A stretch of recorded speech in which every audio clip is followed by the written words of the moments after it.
The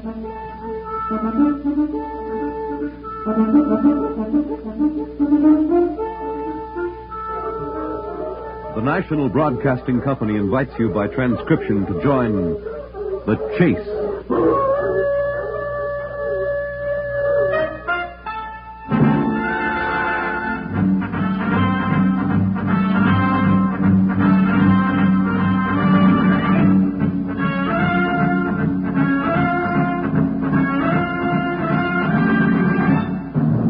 In the animal world, there is the hunter and the hunted.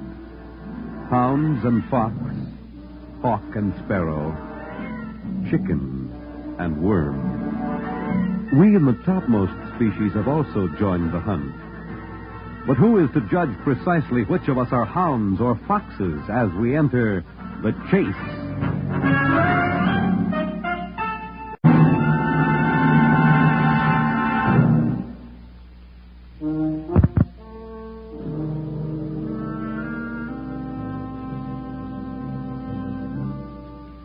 You're a reporter, huh?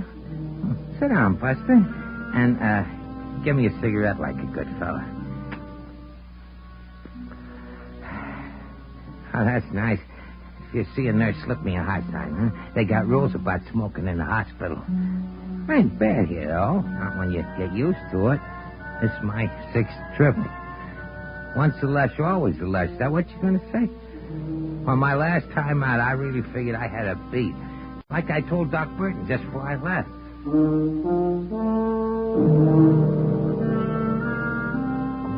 Ain't gonna see me here no more, Doc. You said that the last time, Harry. Oh, this trip, I mean it. One drink for you is one too many. You've got to make up your mind. Sure. Sure. You sound like you don't believe me, Doc.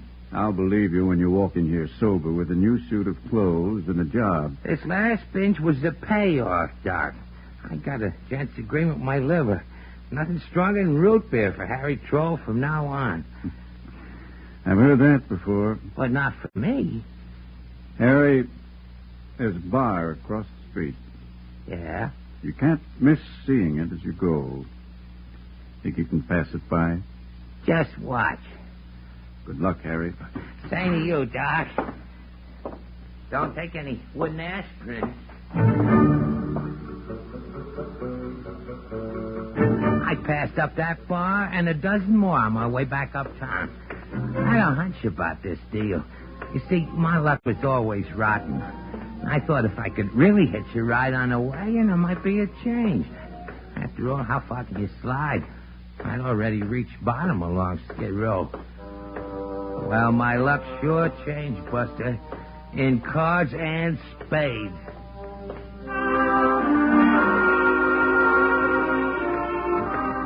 It was on one of them side streets in the 40s where the wholesale jewelers hang their hats. I'm flat. I'm looking for a handout. When I step on something gooey that sticks to my shoe. It's a wad of gum, see? When I bend down to peel it off, there's something else inside the goo. Something hard. With sharp corners. So I pull away the wad just to see what gives. And I find myself a diamond, Buster. A diamond the size of a prune.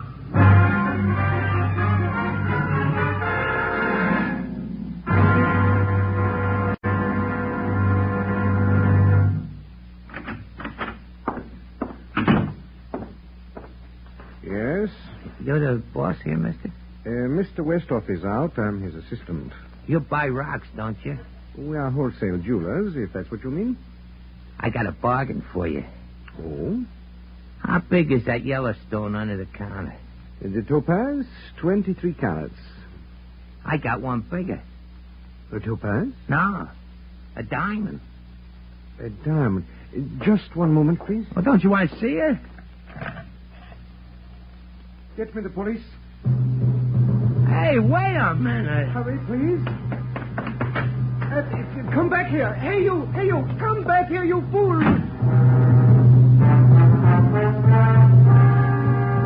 How do you like that guy, Buster? I don't even have a chance to show him the rock, and he's yelling for the cops. Well, I'm halfway across town before I take myself a breather. If the ice is hot, that's just too bad. A steak means new duds and a job, maybe. I'm playing this break for all I can get. Well, I gotta be smart, Buster. So I make my next stop at 3rd Avenue hole in the wall, run by a guy they call Frankie the Fence. Yeah? You, Frankie? Yeah? I got a deal. Who sent you? What difference does it make? I got a deal. What kind of deal? This kind? Where'd you get it? Never mind where I got it. How much it worth? I still want to know who sent you. Ever hear of a guy named Corky? I'm a pal of his. Named a Troll. Did you say Troll? Yeah, Harry Troll. Wait there a minute. Well, where you going? Just wait there. Hey! Get to the police, sister, and make it quick. Even a fence was going to turn me in. I run like a jackrabbit till I was joking for air. Then I sat down on a curb near a hawk shop to think it over. What was I running for? What did I do? I found the rock legitimate, didn't I? Walking along the street. But a crooked fence with the record itself was turning on the heat. All right, I'd settle for peanuts. A C-note, no questions asked. So I picked myself up and walked inside the hawk shop. One more try. It's yours for $100, mister. $100 for a stone this size? Take it or leave it. Bring it a little closer. That's close enough. Just a little nearer. If you please. And I got my collar. Stay where you are. Let go of me, you chrome bum, before I...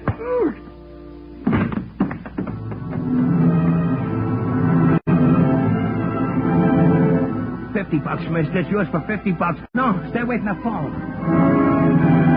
I'll sell it for $20. And don't go near that phone. $10. A friend. For the love of Mike, what's going on? Is everybody nuts?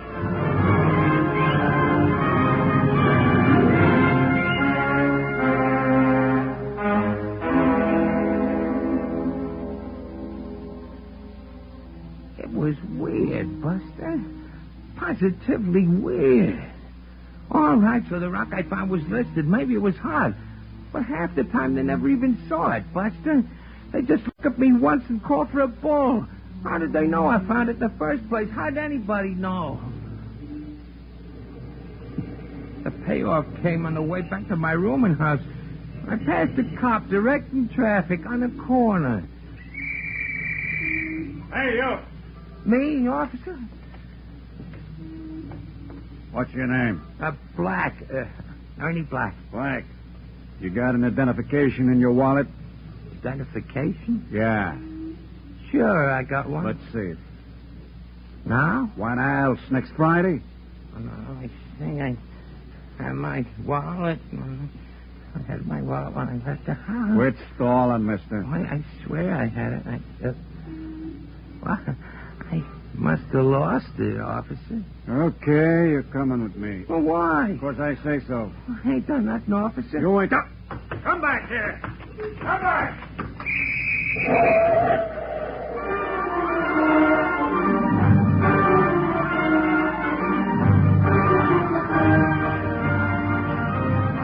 Even the traffic stiffs, they all had my line.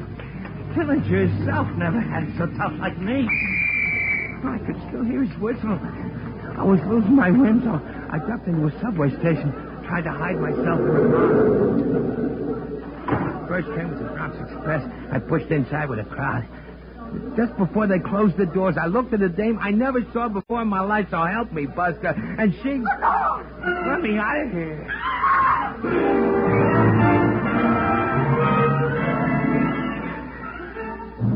I tell you, Buster, it was enough to make the skin crawl right off of your back. Hawk shops is one thing, even cops, but strangers. I was being chased by every Tom, Dick, Nanny in town.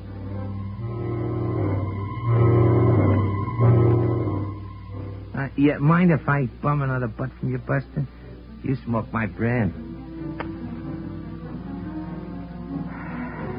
Well, I got out of that subway rhubarb and hid in an alley until it got dark. Then I sneaked back to my furnished room like a worried weasel.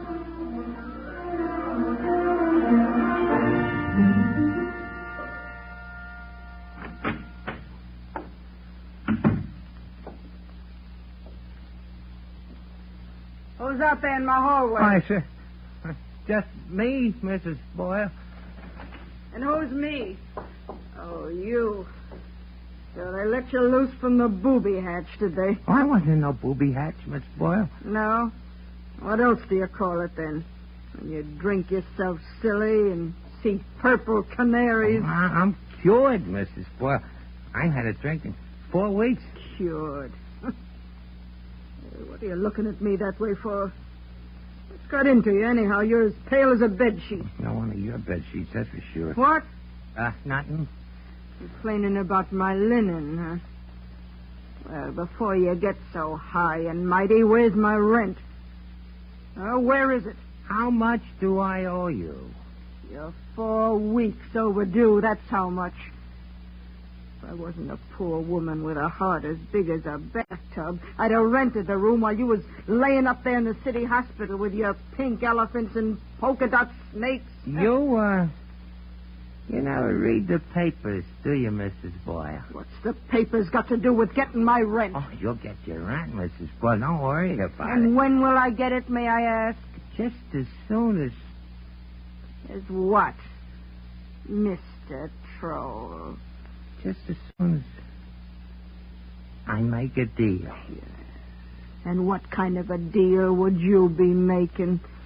A deal to lap up half the gin in the country, maybe? Look, you got any money? None for you to borrow, mister. Oh, I don't want you to lend me any. I got a bargain for you. A bargain? We can go into this as partners. We'll be rich. All I need is $50 or $60, Mrs. Boyle, and we'll have enough to take it easy for life. Yeah, and what do you need the money for? To leave town for a few days? Leave town? What have you done? Nothing, Mrs. Boyle. It's just that, well, I can close this deal in Chicago, someplace where I'm not known. Look, it sounds to me like you're running away from something, mister. Listen, I wouldn't talk if I was you. That guy who used to room here, that fella named Corky, he passed you stolen goods, didn't he? Don't think I wasn't wise. You'll open that mouth of yours once too often, mister. Oh, don't get sore. I wanted to treat you square, Mrs. Boyle. I tell you, I got something here that'll make your eyes pop out like marbles. This is worth a mint. What is it? Well, not here in the hall.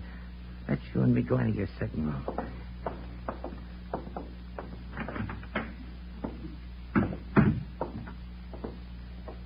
All right, let's see. Now, come over here under the light. I got it tied in a handkerchief. Look.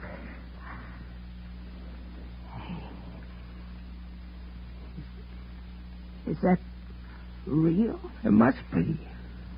Why? Don't ask why. I tell you, I know. Where'd you get it? I found it. In a pig's eye. Honest. Found it on the street. Let me take it in my hands. Here. Just for a minute. Look at it. Oh, it sparkles like crazy even under this light. A diamond. Look, Mrs. Boyle. All my life I've been wishing for a break like this. You know how long I've been tending this crummy room house, Sure, Harry. I know. 27 years. 27 years of taking $4 a week for a room from jerks like you. I've never been able to save. Never been able to put a little away so I could take my ease when the going got rough. But now I get a break. Well, listen, that's my diamond. You know what it means, you dope. A free ticket to anywhere. Money in the bank. A mink coat, maybe. Give me my rock back, Mrs. Boyle. Let me go. Let Give go of it me. back, you old buzzsaw. Before I bust your arm. Fine partner you turned out to be. Right away, you're taking over the firm. Oh, don't get sore, Harry. Don't get sore. You did everything but swallow that rock. I just kind of run away with myself, that's all. Maybe I should have gone someplace else. I can find somebody better to deal with. Well, Well, what? I thought you was leaving. Just don't get me sore. Oh, Harry. You kid you. Huh? What you must have done to get hold of that ice. I tell you, I didn't do nothing. No, nothing at all. Look, are we making a deal or aren't we? You hear any complaints? If we're making a deal, we're making it my way. Otherwise, no dice. Yeah. And what's your way? You hear something? Just now? Yeah. Oh. Well, I could have sworn. Let me take the rock in my hands once more. Ah, first the $60. And then what? I'll leave town. I'll sell the rock. Never show up again. Oh, I wouldn't cross you, Mrs. Boyle. Not much you wouldn't. Listen, don't be a chump. Suppose I cross. All you got to do is turn me over to the cops. Isn't that right? You know, there ain't no place for me to hide once they got my number. That rock must be worth plenty, Troll. If I can get it cut and sell it piece by piece, we'll pick up 100 G's each with no trouble at all.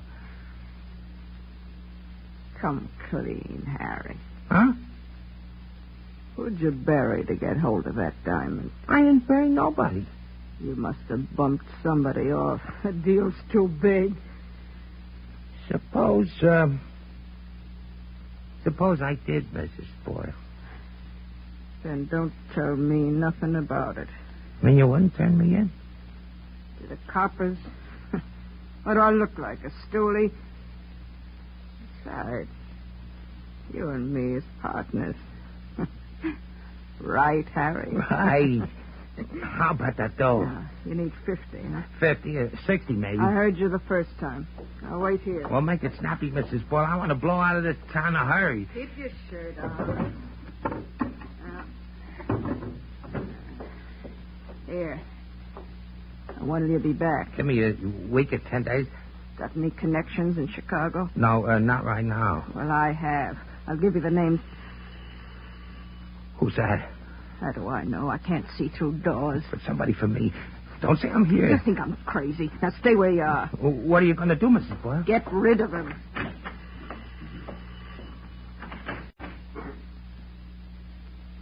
You the landlady? Yeah. I own the house. I'm looking for a guy named Harry Troll. Troll? Little guy. With a face like a squirrel. You live here? No. You sure? He moved out a week ago. Who are you, mister? Plain clothes, squire. And what do you want Harry Troll for? When she asked him what I was wanted for, he must have lowered his voice because I didn't hear his answer. But a second later, I did hear. No. Oh, Lyle, he's in the next room. Get him out of my house. Get him out.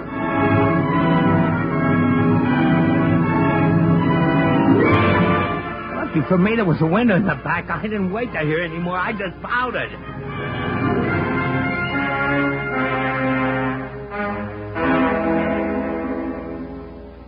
That did it, Buster. It took the starch right out of my spine. If that old battle axe would have covered up a murder for me, what did I do that made her want to turn me in? What's worse than murder, for the love of Mike? What did they want?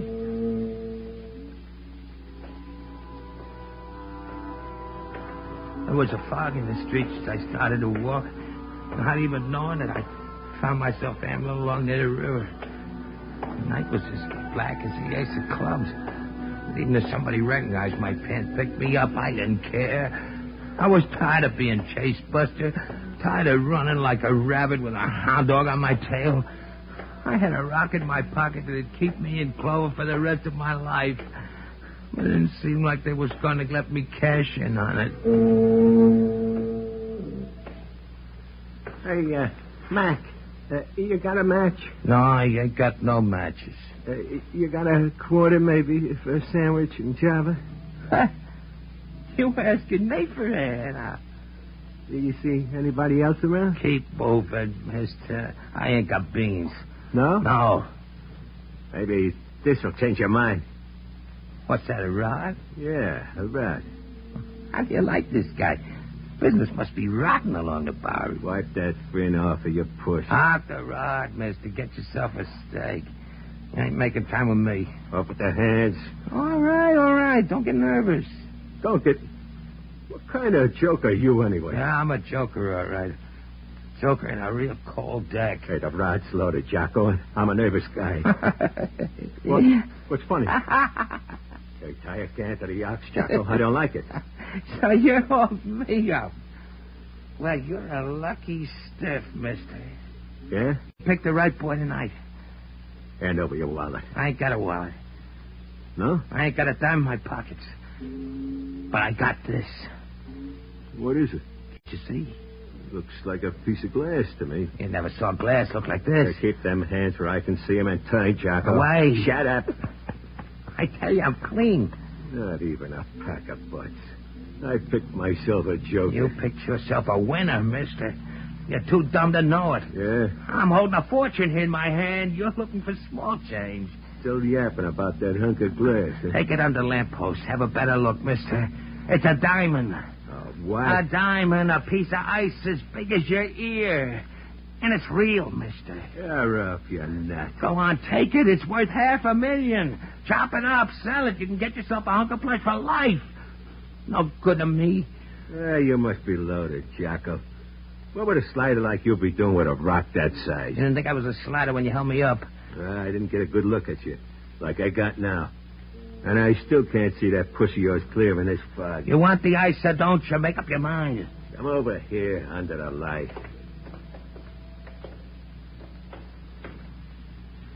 Now, let me see. What you looking at me like that for? No. What's the matter with you? No, keep away from me. Don't touch me, you creep. Keep away. Even the heister. Took one look at my pants, started to run. He didn't even take the ice along. He just run. Like a guy with his screws loose. It was the diamond. It must have been the diamond. The rock was hard luck. It was like one of them stories I read when I was a kid. The stone was mixed up with something even worse than murder. And I get blamed for it.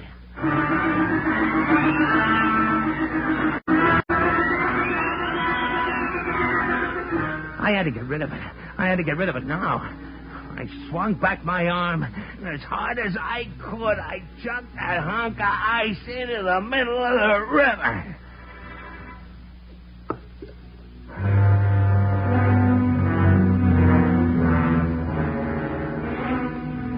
I was through with it.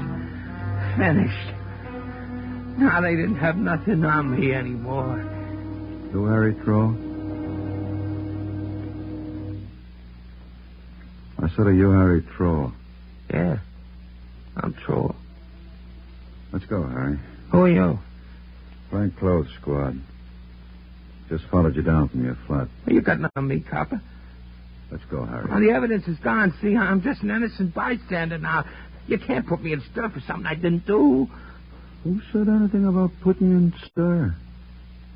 You mean you're not arresting me? No. But where you taking me?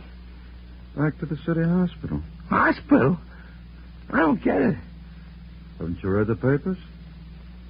Oh? Your picture's been on every front page in town. Yeah, I saw the picture on the newsstand, but I didn't have enough nerve to buy a rag. I thought the newsboy might recognize me. All right, you got me now. What's the story? What'd I do? You're a typhoid carrier, Harry. They found out right after you left the hospital. You're a menace to the community. All we want is to get you out of circulation and give you the cure.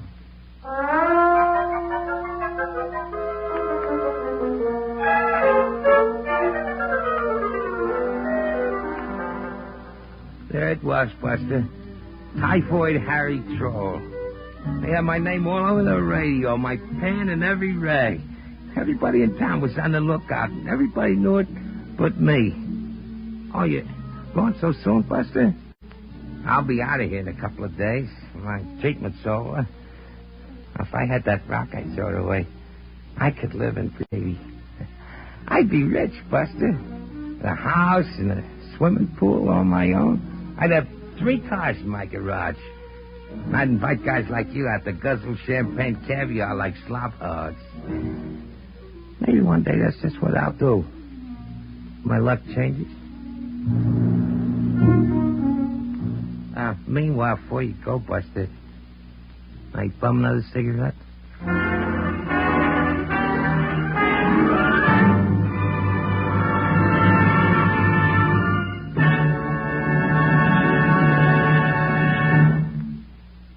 In the animal world, there is the hunter and the hunted.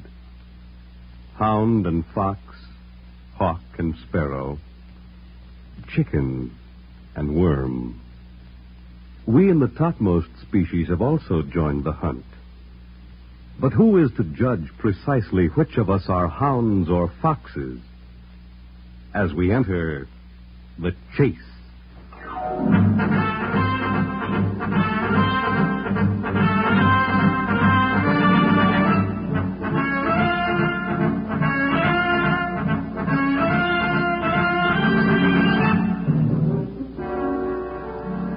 The Chase was created and written for the National Broadcasting Company by Lawrence Cleve.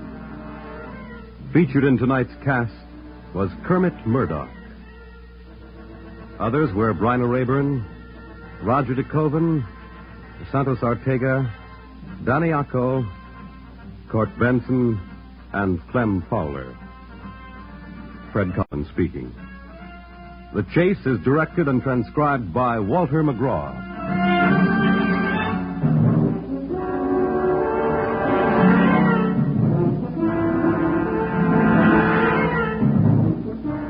Next week, an unsuspecting groom finds himself pursued by a woman of mystery and violence as we follow The Chase.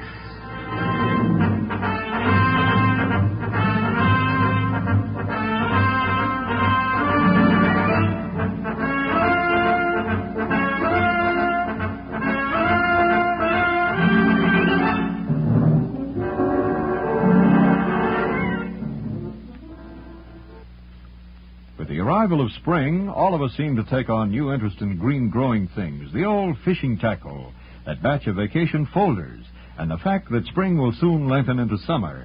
Yes, everyone is making plans, and so are we here at NBC.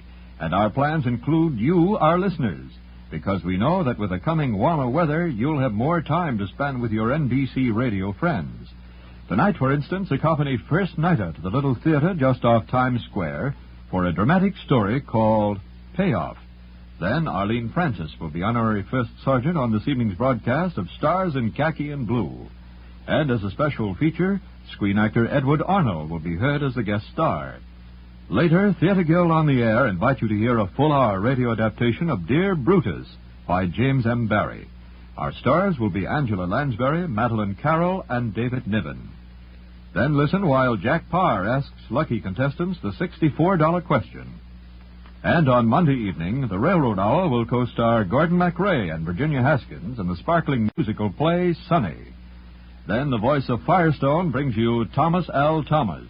Later, George London is featured on the Telephone Hour. Then Paul Laval conducts the City Service Band of America. Next, NBC brings you a special feature, the Ohio-Florida Primary Preview. This broadcast will feature comments by political leaders and NBC commentators on the eve of these two important state primaries. Well, there you have a thumbnail sketch of the programs to be heard on NBC. Next, it's First Nighter on NBC.